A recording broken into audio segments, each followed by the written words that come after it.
à tous, soyez les bienvenus dans cette émission. Les personnes allergiques le savent bien, l'information sur les allergènes contenus dans les aliments non emballés est trop lacunaire. La législation, pourtant claire, est trop souvent encore mal appliquée, avec des conséquences qui peuvent être graves sur la santé. Emprunter de l'argent pour pouvoir s'acheter un bien immobilier risque d'être de plus en plus difficile. Durcissement des conditions d'accès au crédit hypothécaire et hausse des taux d'intérêt. Bonne ou mauvaise nouvelle, on verra que les avis sont partagés. Et puis Pompéi, comme si vous y étiez, la série La Cité disparue sous la cendre il y a près de 2000 ans, a encore beaucoup de choses à nous apprendre. C'est ce que montre l'exposition qui lui est consacrée à la bourse. Mais je vous le disais, on commence par cette question qui préoccupe les personnes allergiques et leur entourage. Alors, Julie Frère, bonsoir. Bonsoir. Les consommateurs sont encore trop mal informés sur la teneur en allergènes des produits alimentaires ? Mais c'est ce qui ressort en tout cas d'une enquête qu'on a menée. On en a mené déjà une en 2008 sur les produits non préemballés. Là, on avait réalisé que dans un cas sur 5, alors qu'on nous avait dit que le produit ne contenait pas d'allergènes, il en contenait quand même. Cette année, on vient de refaire l'exercice. Il y a une amélioration, mais il y a encore de sérieuses lacunes. Ouais, donc 10 ans plus tard, on n'est pas encore au point là-dessus. Et on va rappeler aussi qu'il y a désormais une législation qui concerne ces produits non emballés et qui est d'application en principe depuis 3 ans. Exactement. En fait, au départ, c'était une législation qui existe depuis 2005 pour tout ce qui est produit préemballé. Depuis fin 2014, on applique cette réglementation aussi pour tous les produits non préemballés. Et donc, il y a deux manières de fournir cette information. Soit on met un panneau écrit qui explique la liste des allergènes qui sont contenus dans le produit, soit on met un panneau qui dit qu'il faut se référer au vendeur qui va pouvoir répondre à nos questions sur les allergènes. Alors, on peut peut-être rappeler aussi ce que sont ces allergènes. Oui. Il y en a toute une liste, 14. Toute une série. Il y en a 14, voilà. Mais il y en a 14, on peut prendre comme exemple les céréales qui contiennent du gluten, c'est le poisson, les crustacés, les fruits à coque comme les noisettes, les amandes, etc. Donc il y a toute une série d'allergènes qui sont réglementés. Le sulfite aussi, qu'on retrouve parfois dans les vins ou dans les crevettes, voilà, par exemple. Donc tous ces produits qu'on retrouve dans toute une série d'aliments. De produits de consommation courante. Mais qui sont évidemment cachés, enfin qu'on ne voit pas.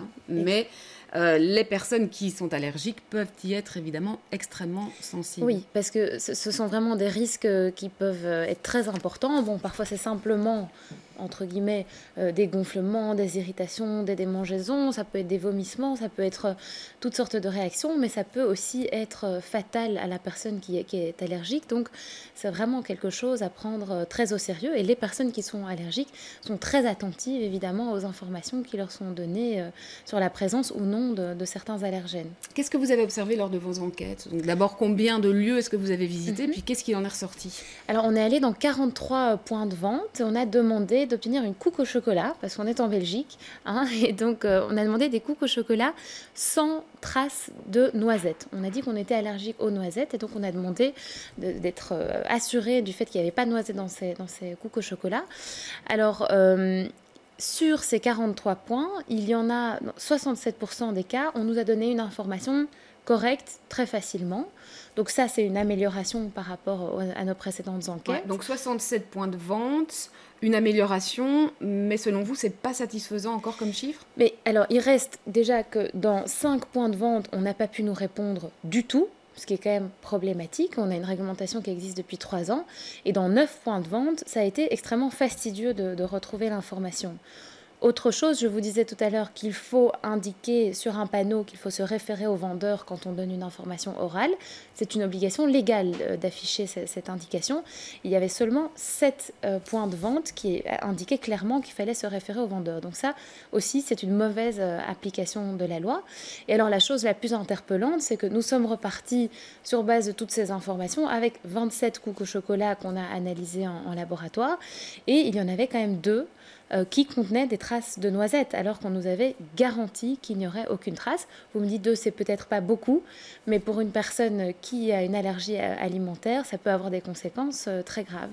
Alors, 67% qui ont fourni correctement l'info, mais néanmoins, l'immense majorité qui ne respectait pas, d'une certaine manière, la législation, puisqu'elle n'indiquait pas où trouver l'information.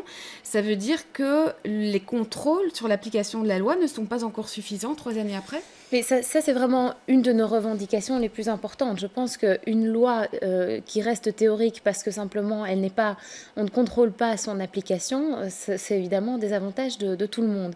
Ici, la nouvelle positive, c'est que l'AFSCA, donc l'Agence fédérale pour la sécurité de la chaîne alimentaire, effectue des contrôles, se rend compte de l'importance du problème. Et donc ça, évidemment, c'est une très bonne nouvelle. On voit qu'ici, elle a dressé plusieurs PV, notamment suite à ces contrôles dans le commerce de détail et dans les restaurants. Donc, effectivement, il faut absolument des contrôles pour être certain qu'une réglementation qui protège la santé des consommateurs soit bien appliquée. Ouais, et l'AFSCA nous confirmait effectivement que les sanctions vont commencer à tomber maintenant, qu'une période de transition a été permise, mais que maintenant... 3 ans, c'est quand même une bonne période de transition. C'est une longue période de transition. Être en ordre. Mais malgré tout, ça reste visiblement difficile. Est-ce que c'est une question d'organisation? Est-ce que c'est une question aussi de formation des vendeurs? Oui, mais je pense que là, vous mettez le doigt sur quelque chose d'important. La formation est essentielle. Déjà, rien que, on l'entend souvent de la part des personnes allergiques, elles ont peur de déranger, d'embêter, elles sont souvent un petit peu mal accueillies. Donc, il faut pouvoir faire en sorte que les personnes qui ont des allergies puissent obtenir cette information de la façon la plus simple possible, la plus claire possible et la plus confortable possible. C'est pour ça que nous, la première chose qu'on demande aussi, c'est que toutes ces informations soient d'abord fournies quand c'est possible par écrit. On a vu aussi dans notre enquête que quand c'était par écrit, c'était clair, c'était complet, ça fonctionnait bien. Et quand ce n'est pas possible par écrit, il faut vraiment que ce soit dans les restaurants ou dans les magasins, les personnes soient correctement formées pour donner une information complète sur les risques pour la santé, la présence ou non de ces allergènes et également la possibilité d'une contamination croisée. Ouais, alors une explication là-dessus, justement, sur la contamination croisée. Alors ça, c'est une matière qui n'est pas encore réglementée au niveau européen, qui est pourtant également très importante pour les personnes allergiques, parce qu'il s'agit de la présence d'un allergène qui se retrouve là, en fait, simplement de manière non prévue, parce qu'il y a eu un contact entre cet allergène et le produit qu'on prépare. Donc, je vous le disais, il n'y a pas de mention obligatoire. Et ce qu'on voit de plus en plus, c'est que les fabricants apposent sur leurs produits peut contenir des traces de tel ou tel allergène. Ça devient très compliqué pour les personnes allergiques de savoir si, oui ou non, elles peuvent manger ce produit. Donc, ce que nous demandons, c'est que cette présence, cette indication d'une contamination croisée possible sur l'emballage, elle ne doit avoir lieu que quand le fabricant n'a pas pu prendre d'autres mesures pour vraiment être sûr d'empêcher que cette contamination croisée ne puisse se produire. Sinon, vraiment, ces personnes qui sont allergiques, ça devient la croix et la bannière pour trouver quelque chose qu'elles puissent manger sans risque. Et par rapport à ça, vous avez entendu ? Ça fait partie de nos revendications au niveau européen. On y travaille, on n'y est pas encore, mais j'ai bon espoir. Nous estimons que ça devient vraiment urgent, comme on voit de plus en plus cette tendance des fabricants à se protéger, mais au final simplement dans leur intérêt et pas forcément dans l'intérêt des personnes qui souffrent de ces allergies alimentaires. Très bien, merci Julie Frère pour ces explications et ces éclaircissements.